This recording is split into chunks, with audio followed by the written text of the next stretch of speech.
Good morning, good afternoon, good evening around the world. My name is Doug Brunke. I'm the founder and CEO of Global Chamber. What a great group we have here. We've been chatting for the last several minutes. We've got, for instance, two amazing Malaysians who haven't met each other before, our Global Chamber. So what's one of the great things about Global Chamber is the Global Tribe is an extraordinary group of honest, professional people who are into growth, are into helping each other.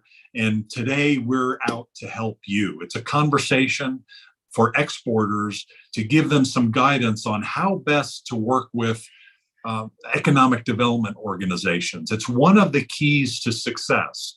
If you're a Japanese company, you need to know JETRO. Or in Korea, you need to know Kotra. If you're a Malaysian company, you need to know MIDA and MaTrade. And if you're anywhere else and you're going into those countries, you need to know those organizations as well. And so more than just knowing them, you've got to know what to do with them and how to leverage them and how to behave with them and get the most out of that so that you can maximize your success. So we have our moderator of the year, Kuntal Warwick Shah, who is the Global Chamber All-Star because she started the Global Chamber San Diego chapter several years ago, right at the beginning of Global Chamber. And so, Kuntal, thank you for that, and thank you for all that you do. She's a marketing whiz, and today she's our grand moderator of, I'm sure, what will be an outstanding conversation. Kuntal, I turn it over to you. Thanks for your leadership. Oh, thank you, Doug. And as always, it's very high praise, probably not very well deserved, but at the same time, thank you so much. And so excited for this session, really. It's really meant to be an informative session, one that's going to provide hopefully some useful resources. And so this is our second session of the series on exporting successfully with trade and investment organizations. I am Kuntal Warwick, CEO of KSW Consulting. And today we'll be speaking with a dynamic group representing Malaysia and Australia. The goal of the session is to showcase how companies have successfully exported from these regions or into these regions, and in some cases with the help of investment and trade organizations. And then also to understand, as Doug mentioned, how do these organizations work and how can they be helpful, particularly in supporting SMEs. So I'm going to briefly just introduce our speakers, and then I'll hand it over to them in just a few minutes to introduce themselves and their companies or their organizations further. So we have Louis Lau, who is Executive Director at the Ge-Shen Corporation Berhad from Malaysia. Zwazizi Zulkifli, who is the Trade Commissioner from MaTrade Los Angeles, part of Malaysia's Trade Promotion Agency and the Ministry of International Trade and Industry.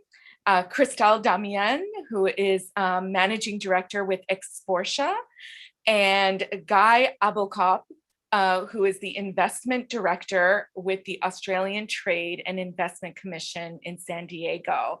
So thank you all for joining us. I think this is going to be a really fun conversation.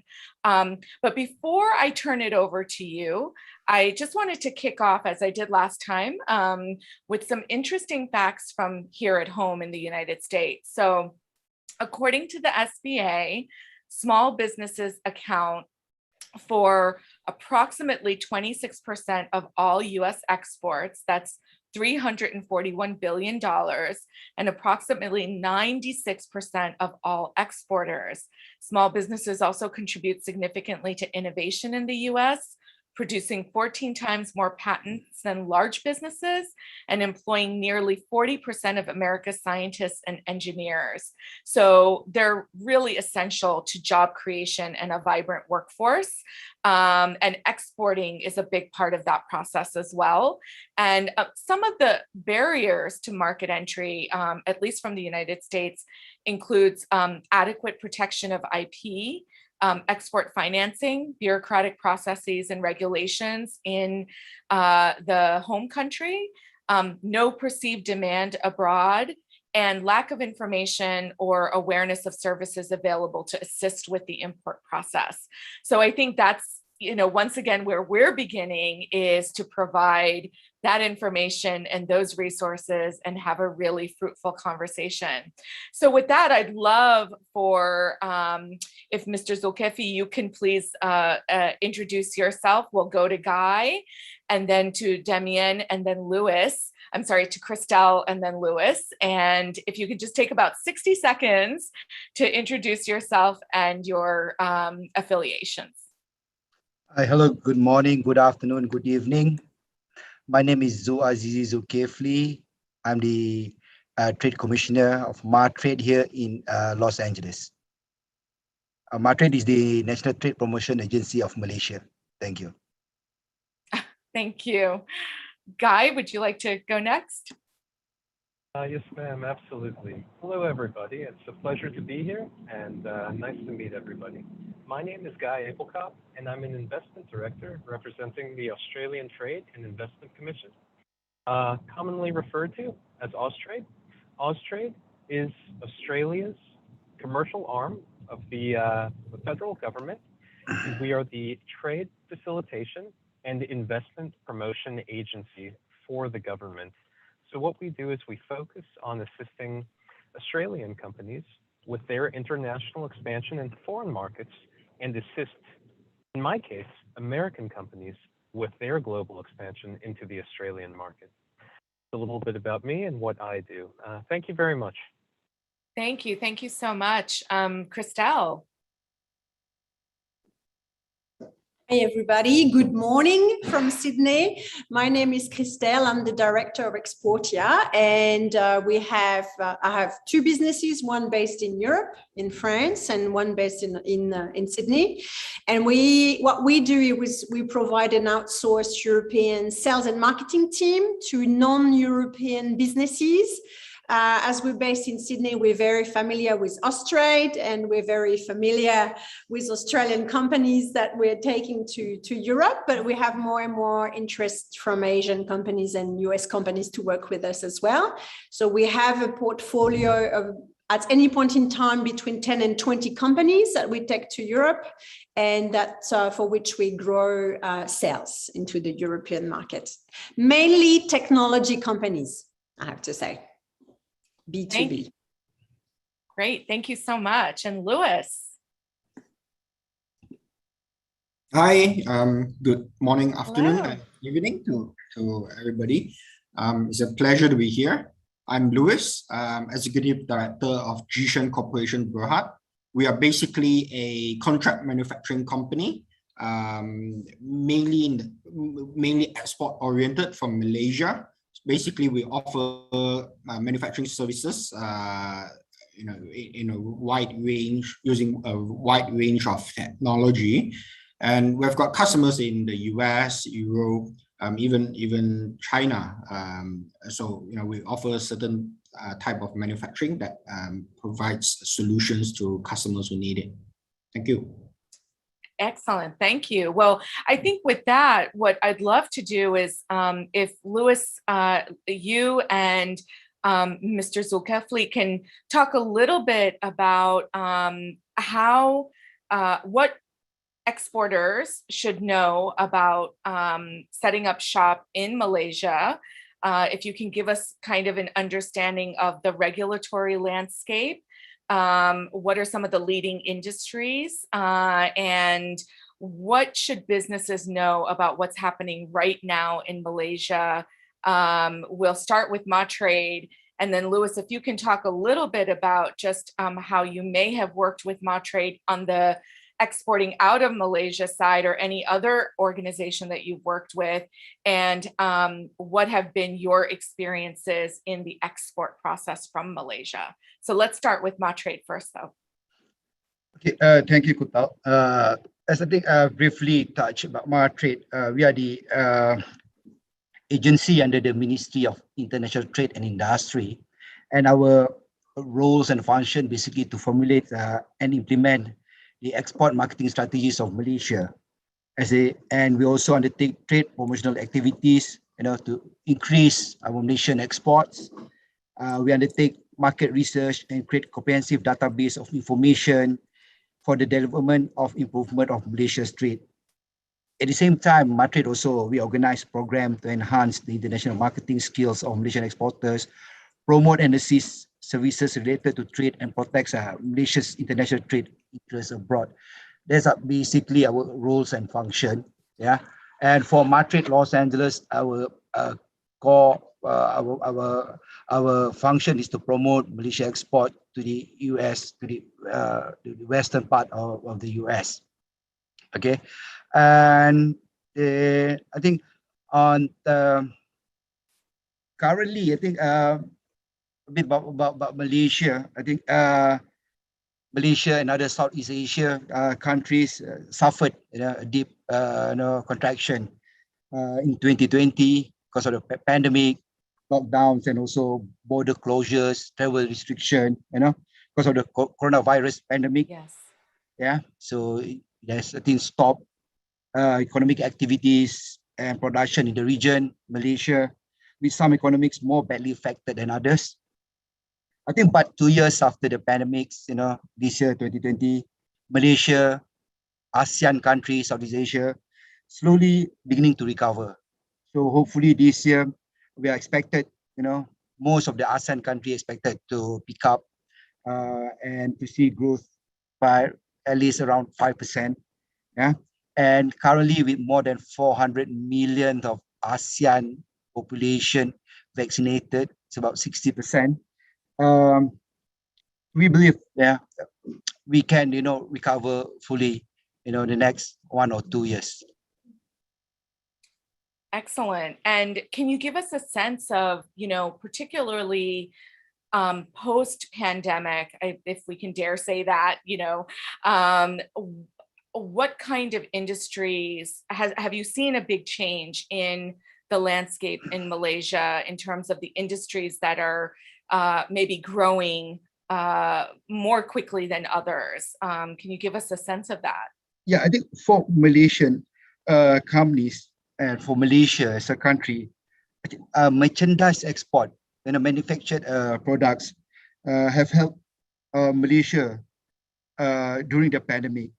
And I think in some extent, we have benefited from the pandemic, as we can see, increase demand for semiconductor products, E&E products, protective equipments, and F&B during the pandemic. So as we have experienced in 2021, Malaysia total trade with the US grew by 21%. So wow, okay, it's a good sign, although it's like a blessing in disguise because some of the industry in Malaysia are doing really, really good during the pandemic. Especially, I think you all know that Malaysia is the biggest exporters of rubber glove and other protective equipment, and also semiconductor, E&E, chips, all these products highly in demand during the pandemic and post-pandemic. Thank you. And so if I know that your organization agency deals primarily with exports out of Malaysia, but if you were to advise, and I'm not sure that you are able to do that, but if you were to advise companies that are interested in coming into Malaysia, what are some of the top to-dos and not to-dos that you would recommend? Where would they begin? And what should they think about immediately? And what are things that they should try to avoid? I think big things in Malaysia, I think always we are the net importer of food products. So agriculture products, equipment and machinery, we always have to import. Technology and ICT, it's a big thing in Malaysia. Medical devices and franchising, because Malaysians, I think, they love foreign products. So it's a big opportunities for foreign companies, to come into Malaysia, and try to promote and market those products that I've mentioned earlier. Excellent. Thank you. And so we'll turn it over to Louis. Louis, can you tell us a little bit about your experiences in exporting out of Malaysia? Where do you have the strongest presence beyond Malaysia? And tell us a little bit about your experiences in doing so and things that you might, tips that you might even give to companies looking to come into Malaysia.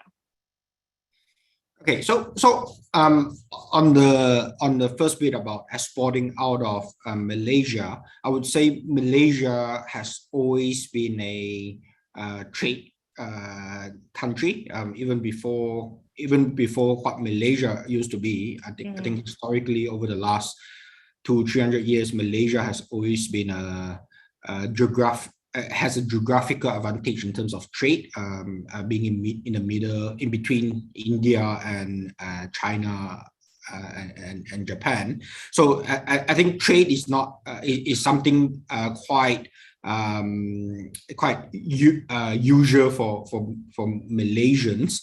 And the Malaysian government, of course, is very supportive of companies exporting out of Malaysia. Martrade, for instance, helps company like ourselves. Martrade has got various different programs that helps Malaysian companies reach or extend its marketing arm into different geographical segments of the world. Like for ourselves, we have worked with Martrade over the last couple of years, and Martrade has helped us connect with several potential customers over in the US as well. US is a particularly important export country for us, but US is also a very big country. So I think between the eastern state and the western state it is totally different how people conduct business. So Martrade has, I think, 2 or 3 offices in the US, and each office will handle different region, and they are very supportive of Malaysian companies. So if any Malaysian companies come over, they can call someone like ZZ and say, hey, I'm coming to the US, I need so and so the help on topic A, topic B, topic C. Basically Martrade will help us point us in the right direction. Well, actually, I'm working with Martrade Malaysia HQ at the moment on several projects as well to further improve our presence in the US. So quite a lot of exciting things that we can work with Martrade if we take the initiative and being proactive about it. On the second point about coming to Malaysia, I think Malaysia is quite an open economy, except for certain sectors where it is protected. But otherwise, since the trade war that started about 2 to 3 years ago, there has been an influx of a lot of manufacturers coming to Malaysia to manufacture goods. So I would say it's quite open. Martrade and MIDA facilitates a lot of that, and I'm guessing if you're big enough, you get a lot of governmental support. They help with local regulatory approvals and basically point people in the right direction to make sure that they can get on doing business and create local employment opportunities as quickly as possible. We have seen a lot of people coming to set up shop, especially in the Penang region. A lot of semiconductor and related industries coming in. A lot of recently, a lot of Chinese companies have come and set up shop as well to avoid tariffs. So it is a trade nation. Yes, absolutely. And so one of the questions I have, because I know that this is this is somewhat, I don't want to say that it's common, but I know there are regulations in a number of Asian countries in terms of the percentage of foreign-owned businesses, right? And especially by industry. Is there anything like that in Malaysia? Are there any regulations to that effect, that a certain percentage either of a company, that it can only be foreign owned up to a certain percentage, or even just overall in its economy, that there are a certain percentage of companies that can be foreign owned? And I guess that's a question for Zizi. Yeah. Malaysia, I think last year is ranked 12, number 12 among 190 countries in the ease of doing business, according to the World Bank annual ratings. So it is relatively easy to start business in Malaysia. I would say, we are 12 out of 190. So very easy to start business in Malaysia. So you don't have to worry. And in terms of, is there any specific industry or sector that you want to promote? As we are, try to transform Malaysia into a developed country's high-income nation, we try to promote more of the high-tech industry in Malaysia. Okay, on the percentage, actually, we have like a 51% owned by Malaysian, but you can always negotiate with MIDA, the Malaysian Investment Development Authority, on case-by-case basis.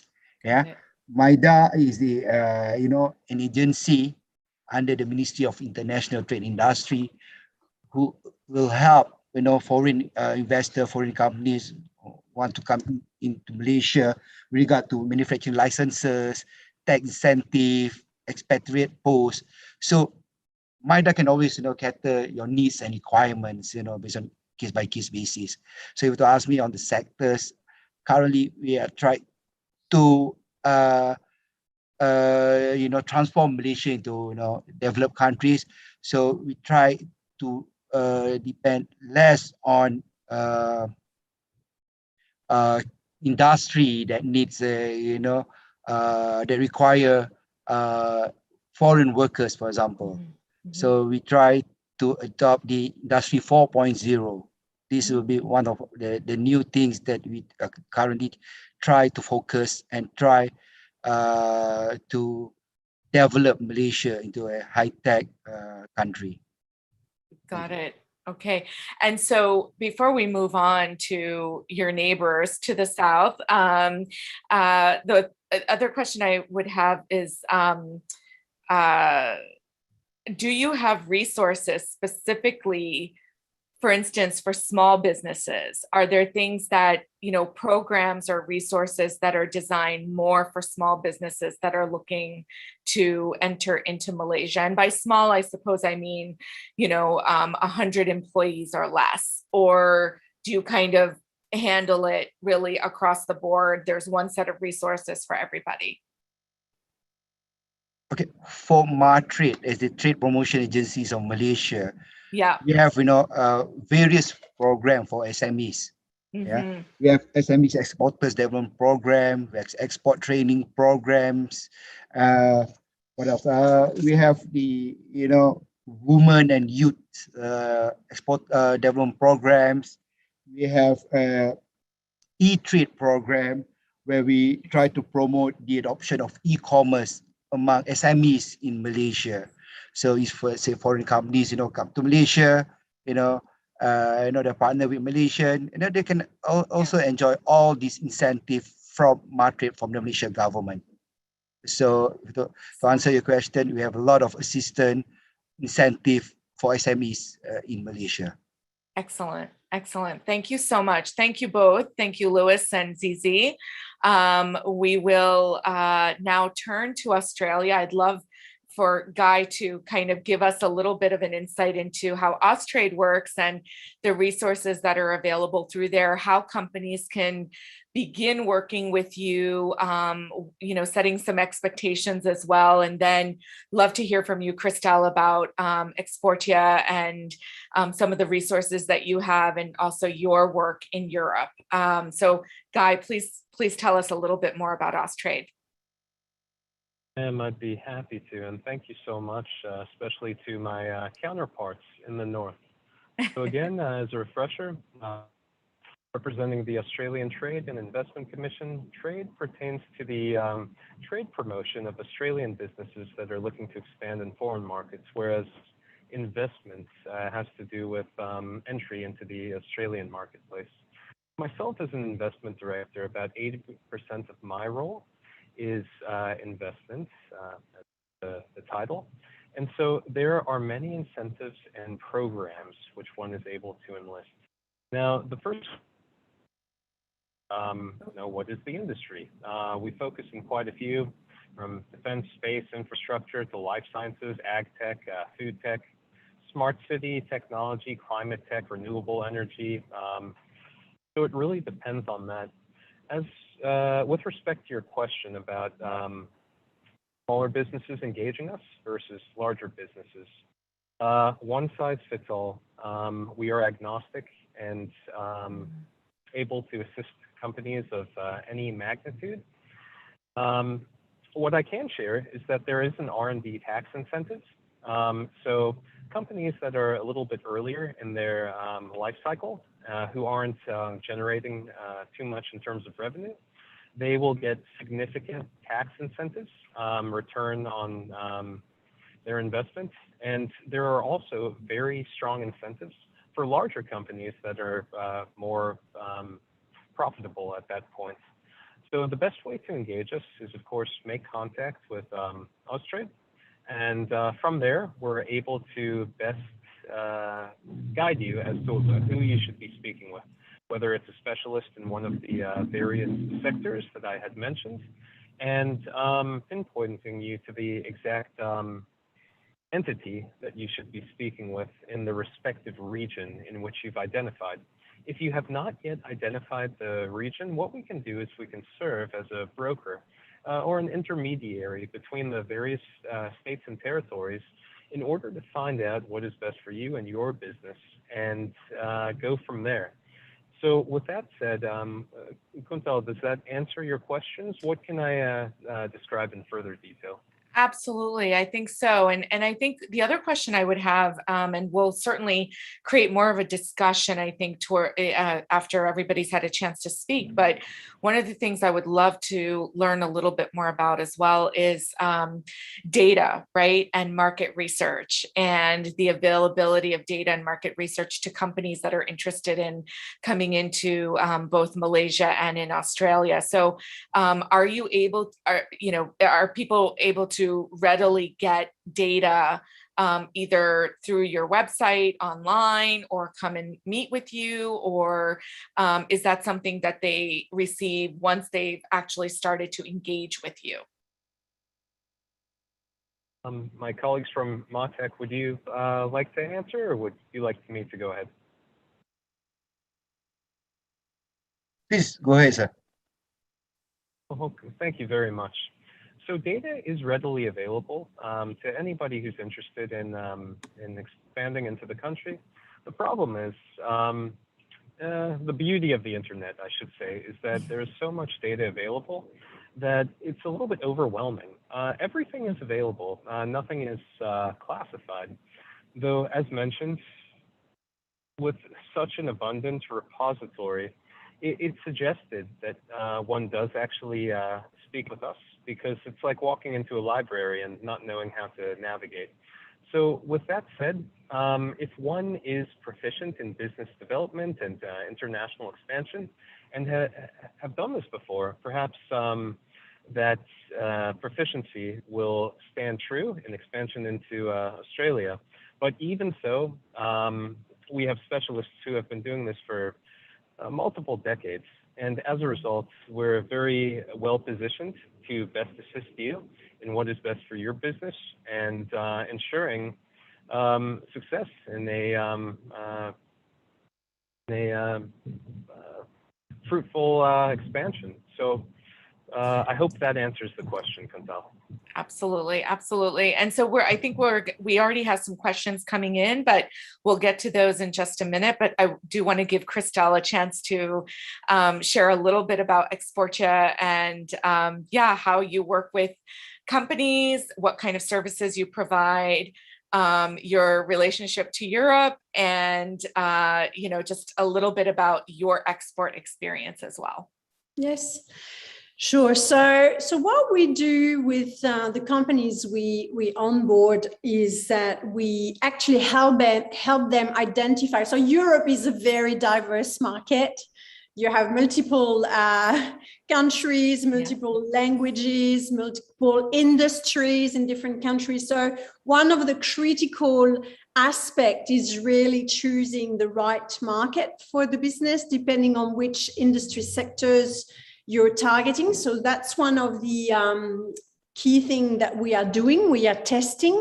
We often actually recommend our clients to work hand in hand with Austrade as well to gather some data in country. So we are a partner of Austrade. So I know really well how to work and make the most of those government support. And I'm sure that Matrade would be the same. So we always recommend that our small businesses use those programs to get, as much help as needed. They're small and medium size. They need as much help as possible from anyone. And so once we've identified the right country for their business and for their market, then we start to develop the sales for them and with them. So like a sales team, an outsourced sales team. So we'll start to identify the first customers. We will liaise with them, try to get some in technology, in machinery, or in cloud software, or in any type of product. You sometimes, especially in technology, you have a trial phase. So we'll try to get the first trials in the country, get the first test, and get the technology slowly adopted. And what we also do is we help them set up distribution in that country to create the channel for the sale and close the actual deal. So in Europe, it's quite an open market. So you are able to export without setting a subsidiary.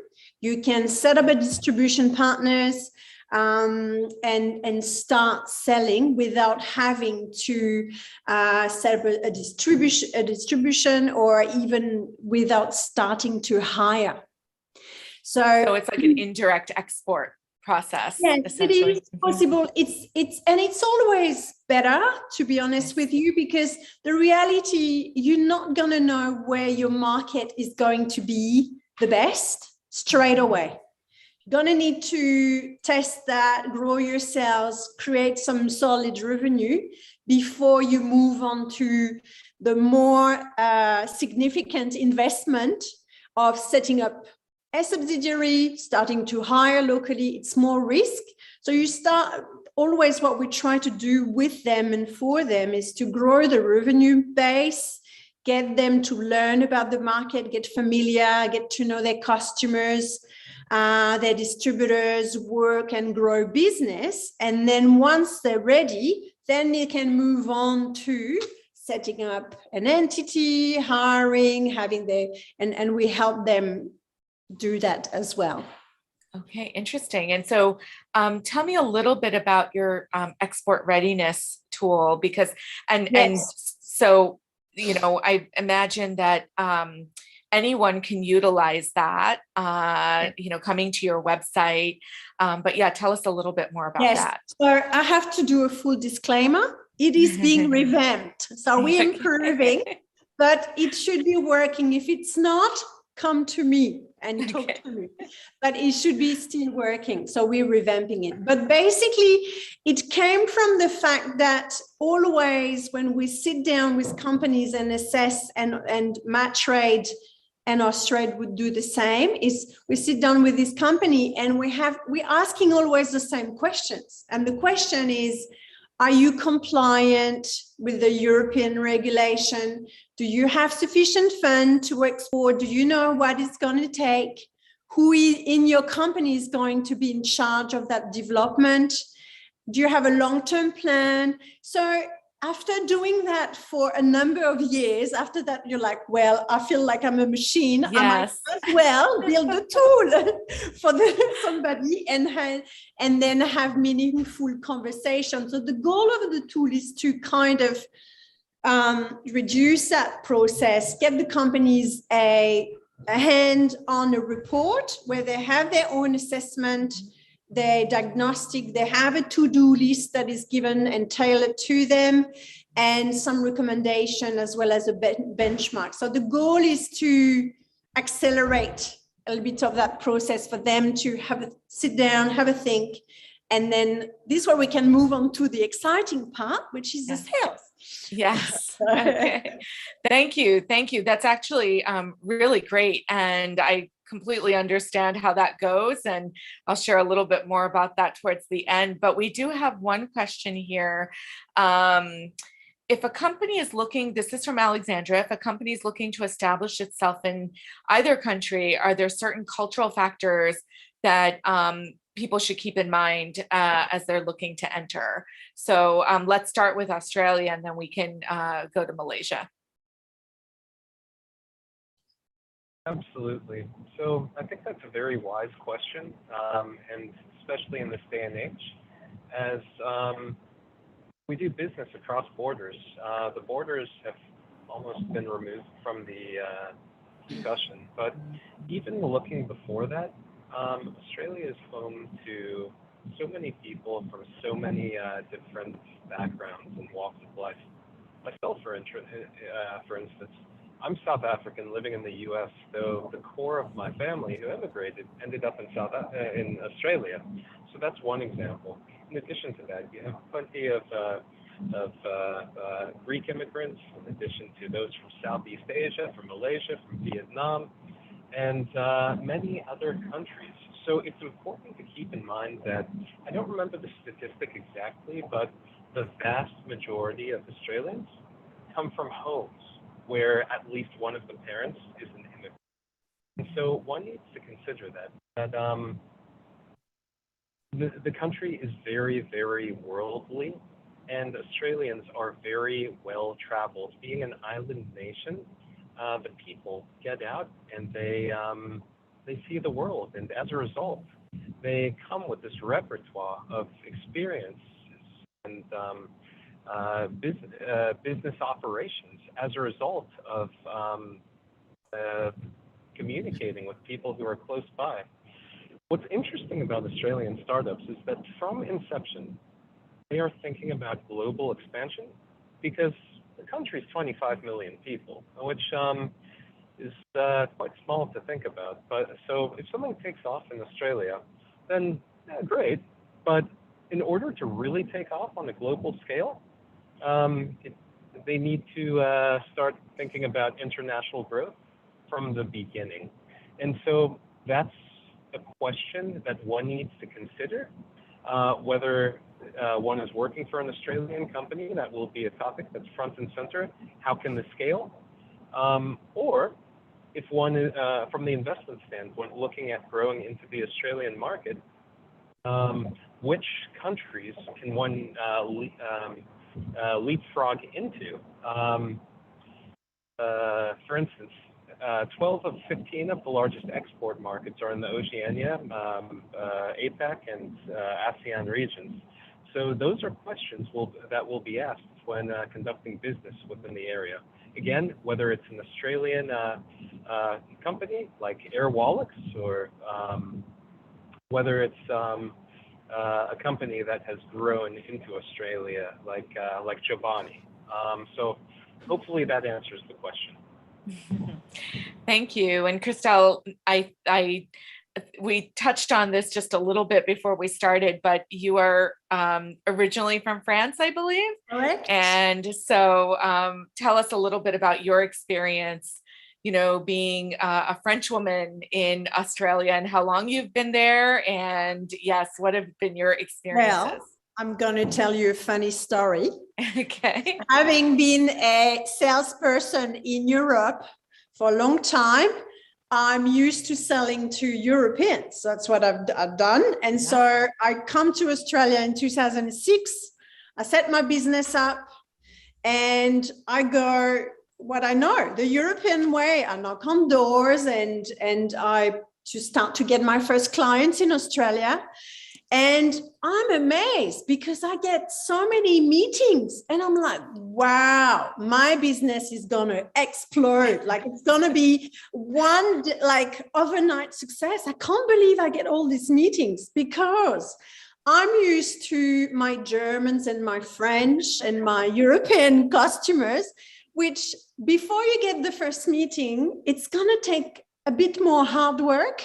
It's gonna, whereas Australia has that attitude where you are going to get the meeting. People are going to give you a chance to listen to you. And it is going to the next, that's the first easy step when you come to Australia, but then you have to convert. And that's where the hard work starts. So I had that complete opposite. I was used to selling to Germans and to French and to other Europeans, where to get your first meeting, it means the person is genuinely interested. Otherwise, they have no time for you. They don't make the time. Yes. So that was one of my shock. I was shocked.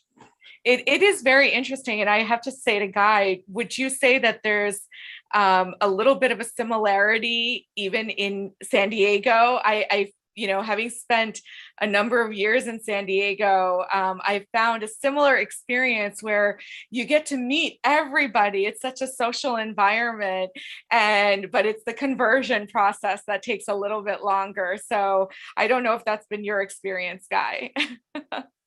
Well, thank you very much for the question. And also coming from a background in sales, I think that it's very astute of you to have noticed that as well.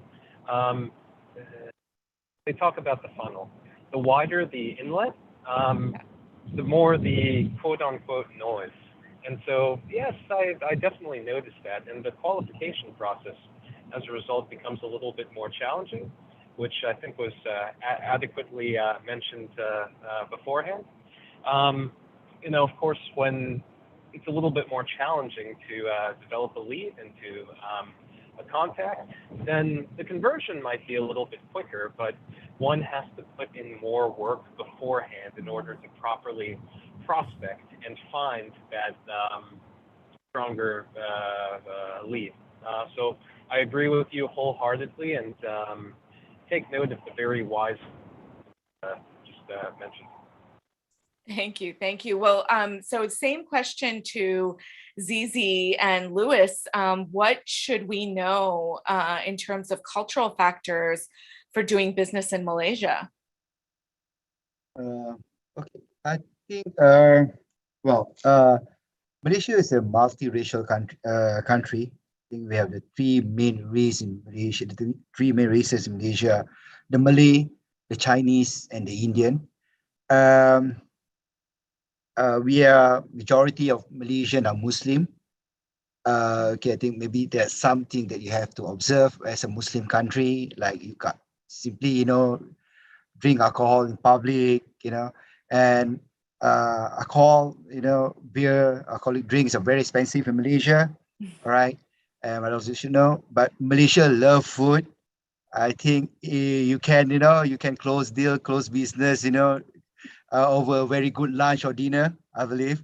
So that's how you entertain, your Malaysian partners. We love food, we enjoy Malaysian food very much. In terms of, I think, cultural factors in Malaysia, because we've been ruled by the British. So, we adopt a lot of British system in our day-to-day, day-to-day business. In fact, the government also, we copy the British system. So I would say you won't face any problems, doing business in Malaysia, because we are very, I think, modern countries, and most of Malaysian, I think we speak English, so language won't be a problem for foreign companies, when dealing with Malaysian companies. And lately, I think most of Malaysian companies are really into online. So internet is another big thing in Malaysia. I think Malaysia are really into social media. We are really into movies. We are really into K-pop. So if you can relate, your business into what's happening, with the latest development in the world, that will be good. And also Malaysian, I would say, in general, we love to give and also to receive gift, even just a small thing, just like a token of appreciation, just like something that to remember that, okay, I've made you, okay. So just like a small things, even a pin, a pen, that would be good, when doing business relation. And I think for Malaysian in general, when we like to conclude a business deal, I think we like to have a face-to-face interaction, So, for example, you have, in touch with the potential partners in Malaysia for a year or 2 years. I think just to conclude the deal, it's better for either party to just fly over to Malaysia, or Malaysian to go to that country. That would be good, because Malaysian believe in personal relationship as well. Because we like to build long-term relationship and doing business. We believe in a long-term relationship. Excellent. That's very helpful. And Louis, anything to add there? If you can tell us a little bit about your own experiences and what's helped you do business, particularly with non-Malaysians coming into the country. I think Zizi summarized it quite well. Likewise, I think going to the US as well.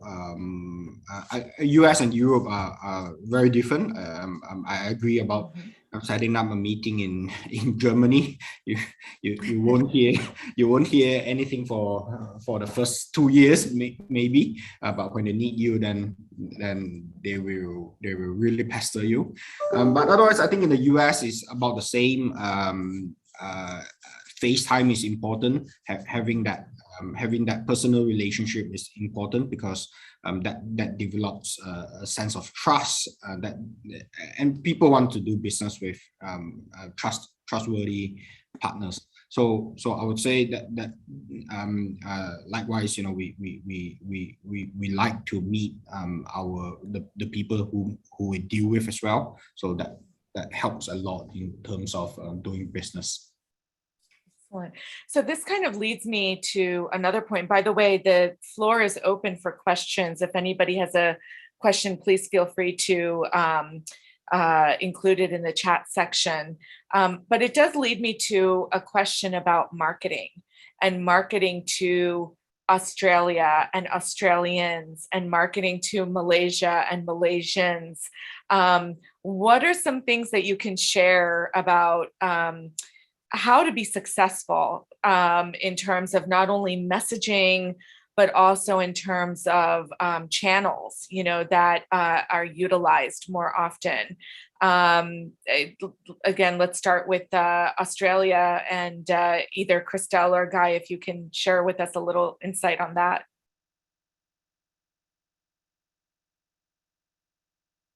Christelle, let's go with you. Okay. All right. So I'll do my best for Australia, but I run a business in Australia. I can tell you a bit about Europe, but I'm happy to talk about Australia as well. So Australians are very connected So the digital piece will be quite important in that matter. So building content that is relevant to them, to your target audience, and especially during the pandemic. The consumption of content has been more important than ever, but I think what's really important to them, it's that it's not spam, that it's relevant, that it makes sense to them, and because we're all overflooded, with content. But I think the online part of marketing is very, very strong for Australia. And so if I compare it to Europe, it's the same. The online marketing part is much bigger, more prominent than before. But in Europe, you just have much stronger trade shows, which are really, really lead generators, and where we really get significant progress for our customers when we take them to those shows.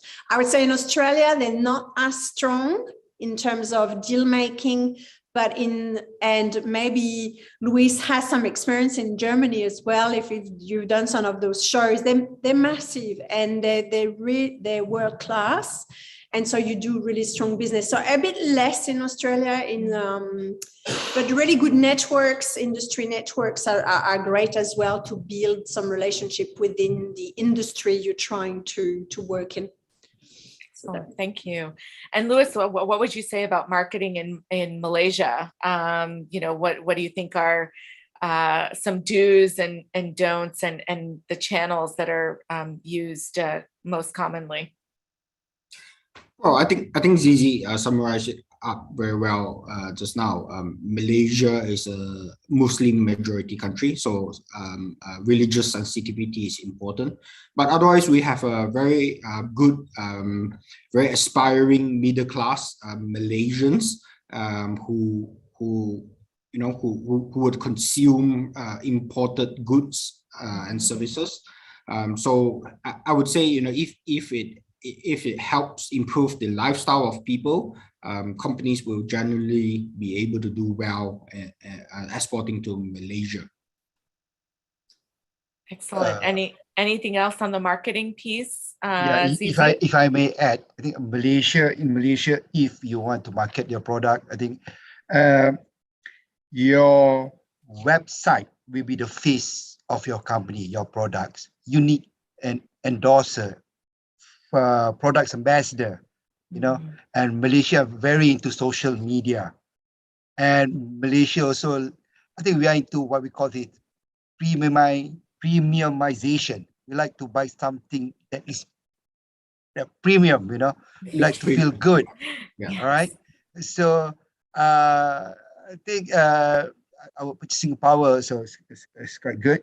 So that's why we have this new trend of premiumization, in Malaysia, where we like to enjoy, we like to buy premium things, we like to go to good restaurant in Malaysia, So social media is important, you have to promote your products through social media. Instagram is a big thing in Malaysia, and what else?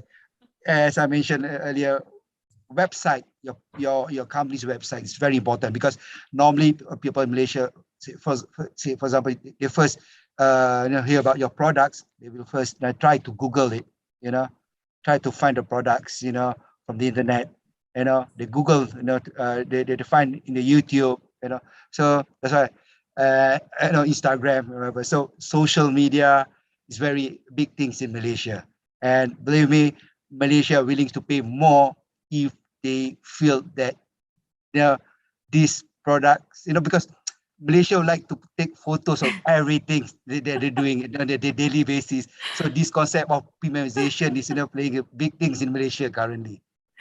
Got it. Okay. That's really good to know. And I think so great, particularly for the retail sector, right? So we do have one last question that's from Doug, actually. And if we could just quickly really, this is probably for Matrade and for Austrade. What are one or two of the most common errors you see exporters make? Zizi, if you want to start.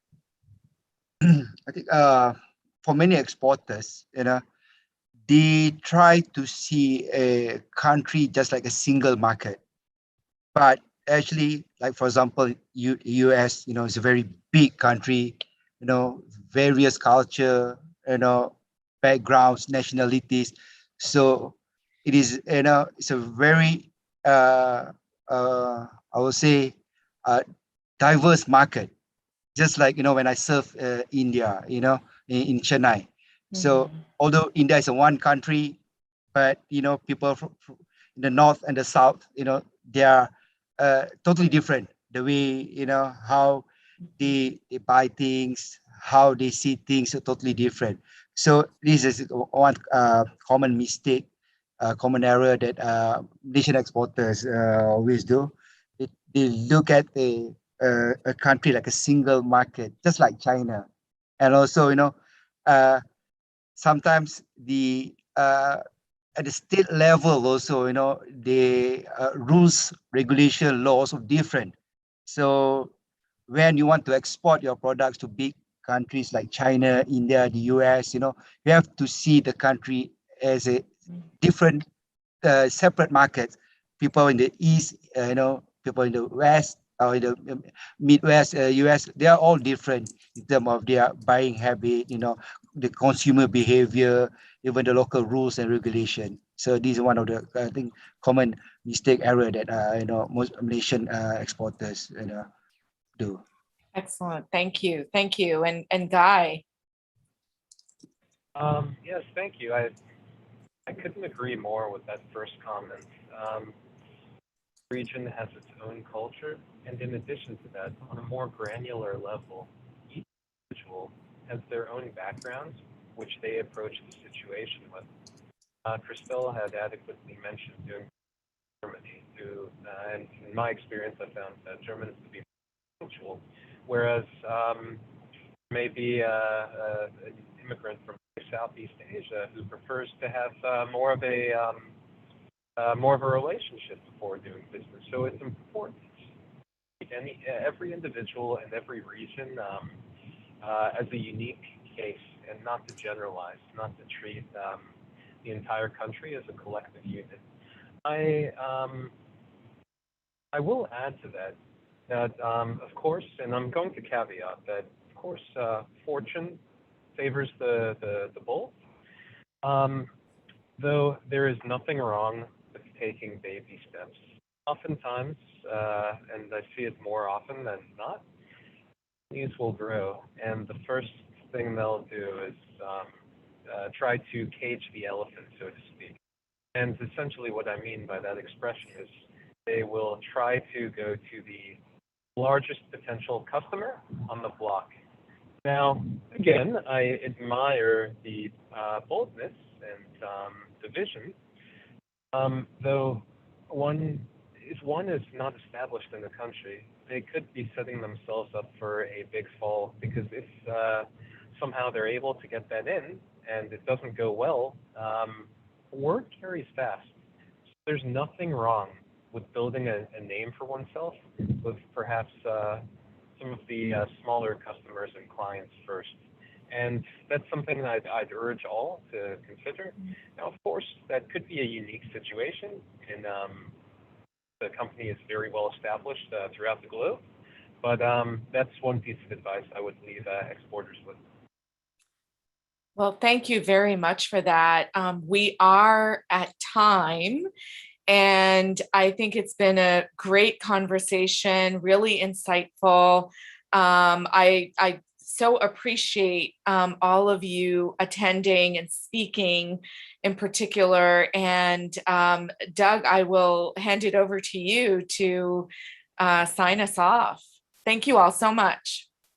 I appreciate that very much, and just really great information.